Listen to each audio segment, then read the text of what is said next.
వినియోగదారులకు వస్తు ఉత్పత్తులు, సేవల నాణ్యత పట్ల అవగాహన కల్పించే ఉద్దేశంతో ఈరోజు ప్రపంచ ప్రమాణాల దినోత్సవాన్ని నిర్వహిస్తున్నారు. ప్రపంచ వినియోగదారులకు ప్రామాణికమైన, నాణ్యమైన వస్తు ఉత్పత్తులను అందించేందుకు చట్టబద్దమైన అధికారాల ద్వారా నిర్దేశించేందుకు 1946లో అక్టోబర్ 14వ తేదీన లండన్లో అంతర్జాతీయ ప్రామాణికరణ సంస్థ ఏర్పాటైంది. ఈ సందర్భాన్ని పురస్కరించుకుని ప్రతి ఏటా అక్టోబర్ 14వ తేదీన ప్రపంచ ప్రమాణాల దినోత్సవాన్ని నిర్వహిస్తున్నారు. విశాఖపట్నాన్ని ఐటీ హబ్గా తీర్చిదిద్దనున్నామని ముఖ్యమంత్రి నారా చంద్రబాబు నాయుడు వెల్లడించారు. విశాఖపట్నంలో గూగుల్ డేటా సెంటర్ ఏర్పాటుపై ఢిల్లీలో ఆ సంస్థతో రాష్ట్ర ప్రభుత్వం ఒప్పందం సందర్భంగా భారత్ ఏఏ శక్తి పేరుతో నిర్వహించిన కార్యక్రమంలో ముఖ్యమంత్రి ఈరోజు పాల్గొన్నారు. ఈ కార్యక్రమంలో కేంద్ర మంత్రులు నిర్మలా సీతారామన్, అశ్విని వైష్ణవ్, రాష్ట్ర మంత్రి నారా లోకేష్, గూగుల్ ప్రతినిధులు పాల్గొన్నారు. పెట్టుబడుల అనుకూల విధానాలను ప్రోత్సహించేందుకు కేంద్ర రాష్ట్ర ప్రభుత్వాలు చర్యలు తీసుకుంటున్నాయని కేంద్ర గ్రామీణాభివృద్ది శాఖ సహాయ మంత్రి పెమ్మసాని చంద్రశేఖర్ తెలిపారు.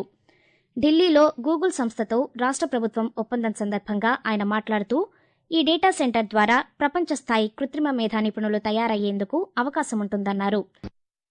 రాజస్థాన్లోని ఉదయ్పూర్లో ప్రారంభమైన పర్యాటక గమ్యస్థానాల అభివృద్ది, పనితీరు ఆధారిత ప్రోత్సాహకాల కల్పన కోసం ఉద్దేశించిన జాతీయ మిషన్ కార్యక్రమంలో రాష్ట్ర పర్యాటక శాఖ మంత్రి కందుల దుర్గేష్ ఈరోజు పాల్గొన్నారు. ఈ సమావేశంలో పర్యాటక రంగం అభివృద్దికి సంబంధించిన కేంద్ర బడ్జెట్ 2025-26 ప్రకటనల అమలుపై ఆంధ్రప్రదేశ్ రాష్ట్ర విధానం, ప్రతిపాదనలను కేంద్ర పర్యాటక, సాంస్కృతిక శాఖ మంత్రి గజేంద్ర సింగ్ షెకావత్కు అందజేస్తారు. అలాగే ఆంధ్రప్రదేశ్ పర్యాటక ప్రతిపాదనలతో పాటు రాష్ట్ర పర్యాటక శాఖలో అవలంబిస్తున్న విధానాలు వంటి అంశాలపై ప్రభుత్వం తీసుకోనున్న చర్యలను మంత్రి వివరిస్తారని అధికారులు తెలిపారు. ఏలూరు జిల్లాలో ఆది కర్మయోగి అభియాన్ కార్యక్రమం 2వ దశలో భాగంగా గిరిజన ప్రాంతాల అభివృద్దికి ప్రతిపాదనలు రూపొందిస్తున్నామని జిల్లా కలెక్టర్ కె వెట్రిసెల్వి తెలిపారు.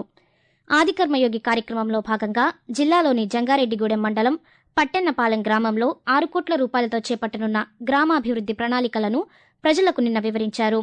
ఈ సందర్భంగా కలెక్టర్ మాట్లాడుతూ గిరిజన గ్రామాల అభివృద్దే లక్ష్యంగా కేంద్ర, రాష్ట్ర ప్రభుత్వాలు ఆది కర్మయోగి అభియాన్ కార్యక్రమాన్ని అమలు చేస్తున్నాయని తెలిపారు. వస్తు సేవల పన్ను జీఎస్టీ సంస్కరణలపై ప్రధానమంత్రి నరేంద్ర మోదీ ఈ నెల 16వ తేదీన కర్నూలులో పాల్గొనే బహిరంగ సభకు రాష్ట్ర పోలీసు యంత్రాంగం కట్టుదిట్టమైన భద్రతా ఏర్పాట్లు చేస్తోంది. ఈ సభకు 7,000 మందికి పైగా పోలీసులు బందోబస్తు నిర్వహించనున్నారు. ప్రధానమంత్రి పర్యటించే ప్రాంతాలలో 200 నిఘా కెమెరాలు ఏర్పాటు చేశారు. ఈ రోజు నుండి ఆ ప్రాంతంలో 16వ తేదీ వరకు డ్రోన్ల ఎగురవేతపై నిషేధం విధించారు. ఆంధ్రప్రదేశ్ రాష్ట్ర ప్రత్యేక రక్షణ దళం ఏపీఎస్పీఎఫ్ 34వ ఆవిర్భావ దినోత్సవాన్ని పురస్కరించుకొని రాష్ట్ర స్థాయి క్రీడా పోటీలను నిర్వహిస్తున్నామని APSPF director general CM Trivikrama Varma తెలిపారు. గుంటూరు జిల్లా ఆచార్య నాగార్జున విశ్వవిద్యాలయం క్రీడా ప్రాంగణంలో క్రీడా పోటీలను ఆయన ఈరోజు ప్రారంభించారు. ఈ సందర్భంగా ఆయన మాట్లాడుతూ క్రీడల ద్వారా సిబ్బందిలో మెరుగైన క్రమశిక్షణ, శారీరక దారుఢ్యం పెంపొందుతాయన్నారు. క్రీడల్లో గెలుపోటమి తేడా లేదని, క్రీడా స్ఫూర్తి గొప్పదని అన్నారు.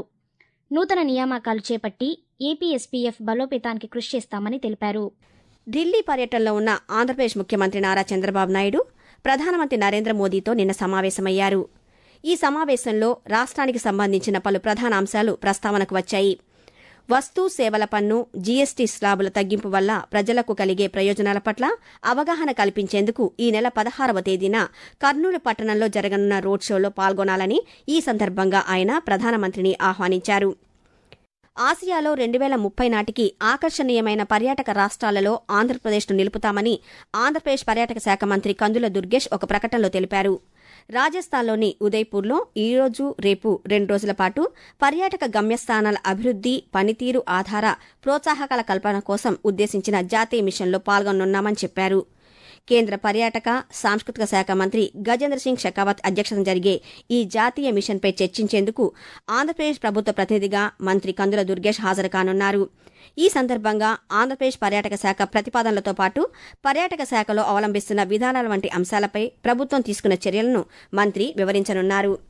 ఆంధ్రప్రదేశ్లోని కర్నూలులో ఈ నెల 16వ తేదీ నిర్వహించనున్న సూపర్ జీఎస్టీ, సూపర్ సేవింగ్స్ బహిరంగ సభను విజయవంతం చేసేందుకు సన్నాహాలు చేస్తున్నామని పరిశ్రమల శాఖ మంత్రి టీజీ భరత్ తెలిపారు. ప్రధానమంత్రి పర్యటించనున్న నన్నూరు గ్రామం వద్ద జరుగుతున్న బహిరంగ సభ ఏర్పాట్లను మంత్రి నిమ్మల రామానాయుడుతో కలిసి ఆయన నిన్న పరిశీలించారు.